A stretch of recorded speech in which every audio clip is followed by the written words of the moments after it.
আল্লাহকে রাজি খুশি করার নিয়তে যে কোনো আমল করা, এইটাকে ঠিক করার নামই হচ্ছে তাসাউফ। ये तो পুরোপুরি কোরআন হাদিস মোতাবেক, কিন্তু ওই মূর্খ আলেমদেরকে কে শিখাবে যে আল্লাহ পাক বলছেন কোরআন শরীফে মুখলিসিনা লাহুদ্দিন, তোমরা দ্বীনকে ইখলাসের সঙ্গে হাসিল করো, দ্বীনের সমস্ত আমল ইখলাসের সঙ্গে করো। আল্লাহ সাল্লাল্লাহু আলাইহি ওয়াসাল্লাম বলছেন ইহসান, এইটাকেই বলা হয়েছে যে এমন অন্তর নিয়ে তুমি আল্লাহর ইবাদত করো যেন তুমি নিজে আল্লাহকে দেখতে পাচ্ছ, তুমি সাজদায় গিয়েছো, তুমি আল্লাহর কদম মোবারকে তোমার মাথা, নাক, তোমার অঙ্গ প্রত্যঙ্গ সবকিছু তুমি আল্লাহর কদমে তুমি নিয়োজিত করে দিয়েছো, বিসর্জন দিয়ে দিয়েছো। এই ইবাদতটুকু, এই ডাকটা, সেই অন্তরের ডাকটা আল্লাহর কাছে পছন্দ।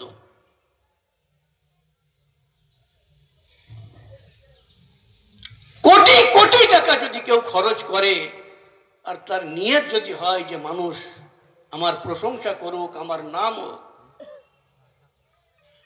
হযরতজি একবার বলেছিলেন দাদা হুজুরের জন্য, যে দাদা হুজুর একবার বয়ানে বলেছিলেন अगर 20 मस्जिद भी किसी ने बना दिया, 20টা মসজিদ যদি কেউ তৈরি করে দেয়, तो क्या हुआ?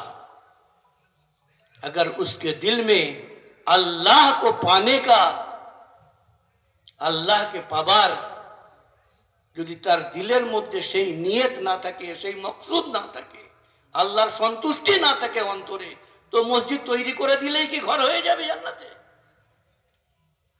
এই নিয়তটুকু শুদ্ধ করার জন্য এই সমস্ত মুজাহাদা, যা কিছু খানকাহি জিন্দেগিতে।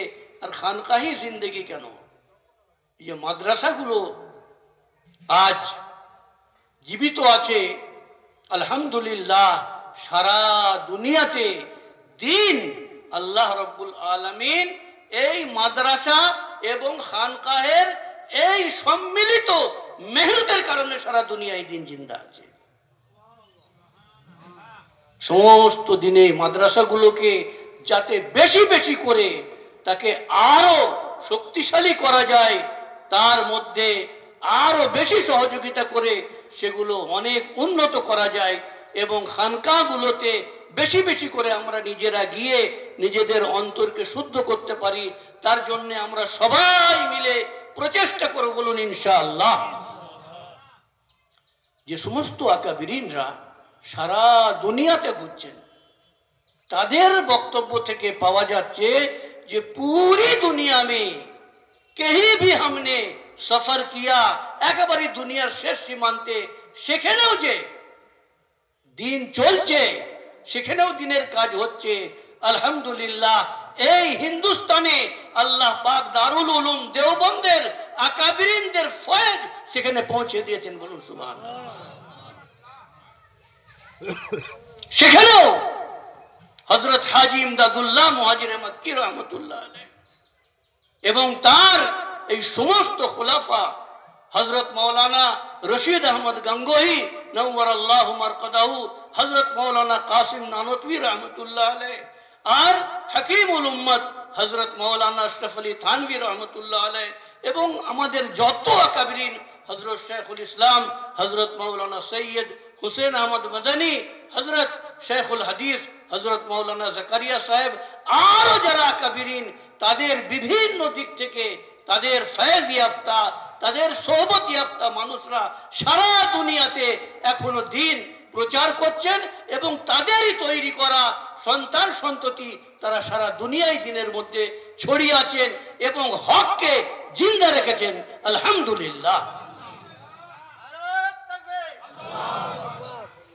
আল্লাহ পাক বলেন ওয়াতাসিমু বিহাবলিল্লাহি জামিআন ওয়া লা তাফাররাকু, আল্লাহর এই রশ্মিকে মজবুতির সঙ্গে তোমরা ধরে রাখো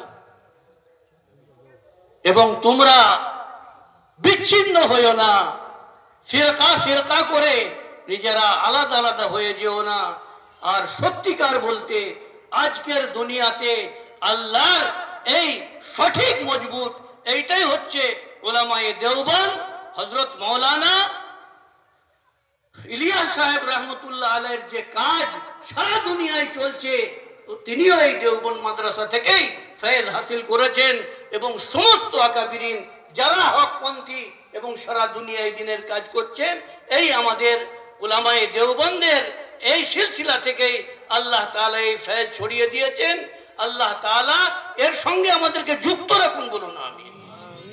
আর একটা দু একটা ফিতনার কথা বলে আমি কথা শেষ করে, আমার ভাই হযরত মাওলানা আমাদের হযরত জি কে হযরত মাওলানা, এই ফিতনার যুগে সব হাতে হাতে সব কি আছে, মোবাইল, তাতে বিভিন্ন মশলা মশাইল দেখে বহু জায়গা থেকে আমাদের কাছে খবর আসছে যে ছেলেরা মোবাইল দেখে পথভ্রষ্ট হচ্ছে। এই যে শেখ উঠেছে না, গায়ের মুকাল্লিদ আহলে হাদিস বলে তারা নিজেকে, তাদের বক্তব্যের মধ্যে হযরত হাজী ইমদাদুল্লাহ মুহাজিরে মক্কি রহমতুল্লাহ আলাইহির মতো ব্যক্তিত্বকে তারা গালাগালি দিতে শুনছি। তাদের বক্তব্য থেকে হযরত পিরানে পীর শেখ আব্দুল কাদের জিলানী নওয়ারাল্লাহু মারকাতাহুর জীবনীকে, মানে তাদের খিদমতকে তুচ্ছ তাচ্ছিল্য করার মানে দেখছি। তাদের বক্তব্য থেকে হযরত ইমামে আজম আবু হানিফা রহমতুল্লাহ আলাইহিকে তুচ্ছ তাচ্ছিল্য করার এই সমস্ত তাদের বক্তব্য থেকে ফুটে আসছে। আমাদের বাচ্চারা তারা জানে না যে কোনটা হক কোনটা না হক, এত বড় পাগড়ি পরে একদম রুমাল টুমাল বেঁধে আর এইরকম ভাবে খালি বুখারিতে এই আছে, মুসলিমে এই আছে হাদিস বয়ান করে এ সমস্ত সাদাসিধে ছেলেদেরকে পথভ্রষ্ট করে দিচ্ছে। একটু আগে আমাদের এই মাস্টার সাহেব, প্রফেসর সাহেব হযরতজির একটা কিতাব থেকে শোনাচ্ছিলেন যে ব্যক্তি সমস্ত নবীদের কথা বললেন, যে প্রত্যেকটা নবী তার আগের নবীকে ভালো বলে গেছেন এবং তার ওই কর্ম সমস্ত কাজগুলোকে সঠিক বলে গেছেন যে ও আল্লাহর রাস্তায়। সেই রকম প্রত্যেকটা মুজাদ্দিদ তার পূর্ববর্তী মুজাদ্দিদকে হক এবং সঠিক বলে স্বীকার করে গেছে। আজ কোন মুজাদ্দিদ যদি এসে সে একেবারেই জনাব রাসূলুল্লাহ সাল্লাল্লাহু আলাইহি সাল্লামের যে ছাত্র হযরত সাহাবায়ে কেরাম রিজওয়ানুল্লাহ আলাইহিম আজমাইনদের ভুল ধরে যায়, তাবেঈন রিজওয়ানুল্লাহ আলাইহিম আজমাইনদের ভুল ধরে যায়, তবে তাবেঈন আইম্মায়ে মুজতাহিদিন আউলিয়া আল্লাহ বুজুর্গানে দ্বীন সবাই ভুল করে গেছে, সবাই ভুল, সকলের ভুল ধরে আর নিজেকে যদি কামিল মুজাদ্দিদ মনে করে, আপনারাই বলুন সেই ব্যক্তি ভণ্ড নাকি সত্যি মুজাদ্দিদ, বলুন। এইরকম ভণ্ডদেরও এখন অনেক চেলাচাপটা আমাদের অলিতে গলিতে মসজিদে এসে বিভ্রান্তি ছড়াচ্ছে। এগুলো ভালো করে বুঝে রাখবে, উম্মতের মধ্যে ফাসাদ তৈরি করছে। আমি নাম বলছি না, একজন বাংলাদেশের খুব বড় শ্রেষ্ঠ